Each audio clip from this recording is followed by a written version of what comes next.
John William Magor. I'm 77 years old.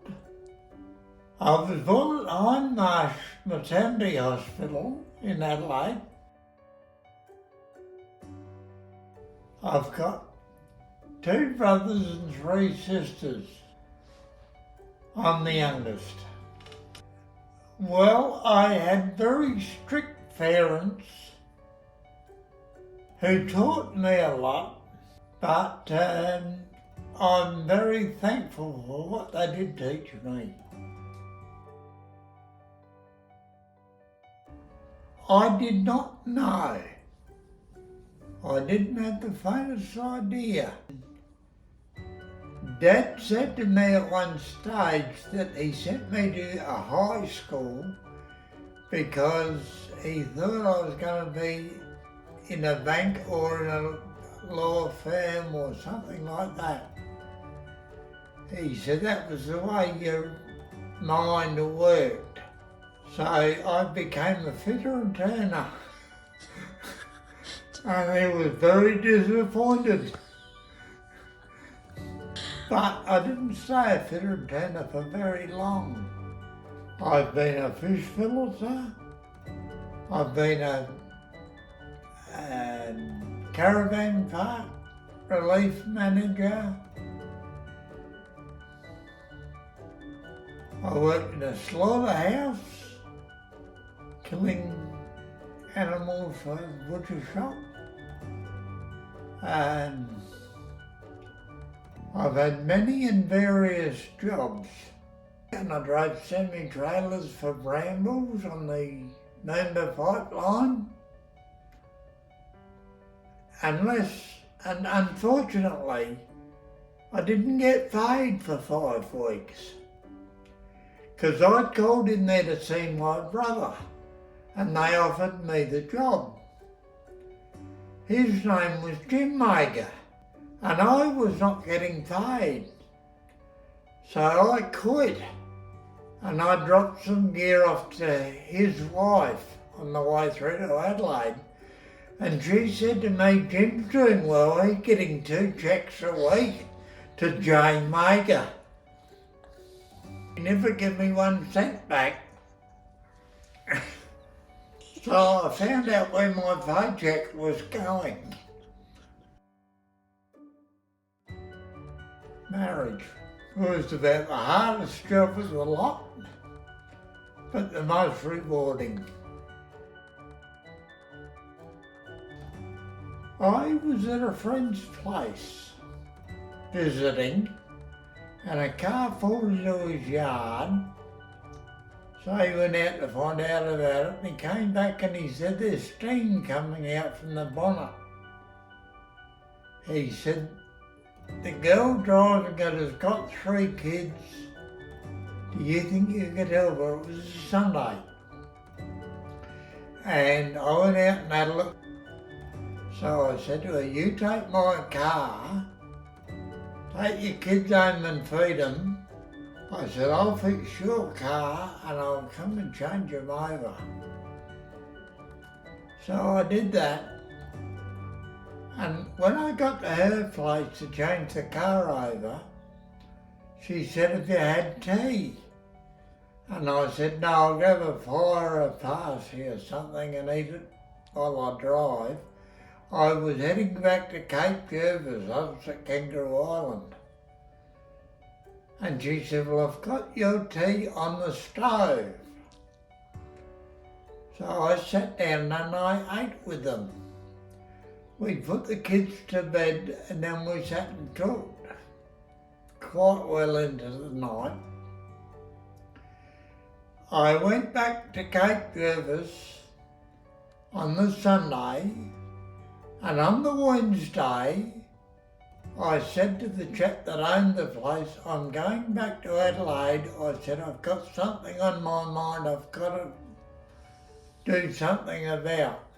He said, I wish you would. He said, you've been bloody hopeless around here for 3 days. I went back to her place and she said, I expected you tonight. Your tea's on the stove. So once again I ate tea with him and I sat talking to her. This was 3 days after I met the girl. And I said, would you marry me? She said, I'd love to, but I'll speak to my kids first. She came back in, she said yes. We got married 6 weeks later. So far it's only 50 years, and I must have dazzled her with my good looks. I never had any free time. I worked part-time in many jobs after I knocked off work. I'd knock off work and then go and work elsewhere. I did become their netball coach. I helped my lad with his football career. Not that I know a great deal about football, but yeah, I helped him with it. I played a lot of squash, volleyball and that sort of thing. I only ever played one football game. I was in the army for a couple of years and we played a lot of squash there and volleyball. I was one of the first 2 years when they brought in the national service for 2 years. I was in the first intake. And I spent 2.5 years in there, mainly because I crushed my wrist and they wouldn't let me out because I was not physically fit. I was the Central Command Armourer. I looked after all the weapons in South Australia and the Northern Territory. I spent a fair bit of time as a kangaroo shooter, a rabbit shooter. I can generally hit what I aim at. And that was back in the days when kangaroos were classified as a pest. I was a fisherman at Cape Jervis and I built the fish factory there and I filleted all their fish. But the fish factory I built at Cape Jervis is now the Cape Jervis Hotel. And my licence at that stage was $29.50 per year.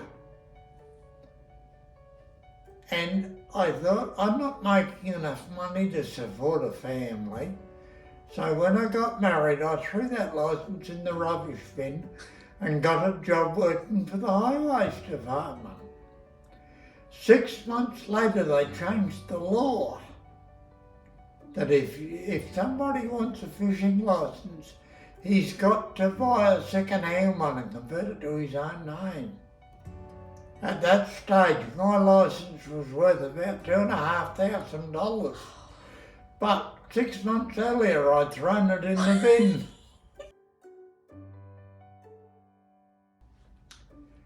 Well, it was far less pressure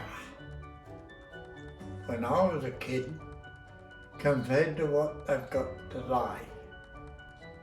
I told somebody here I'd like to find the fountain of youth. And that person said to me, what age would you like to go back to? And I thought about it and I said, none. I've had my fling. I'll stick with what I got and what I've had. And I'm quite satisfied with the life I've led. Learn what you can while you can, as much as you can, and analyse it and use it to your advantage.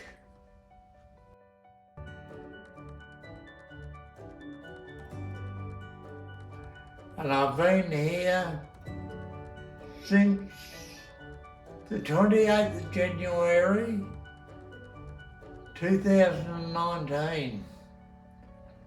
Very happy with the place. I would describe it as a top-rate holiday home.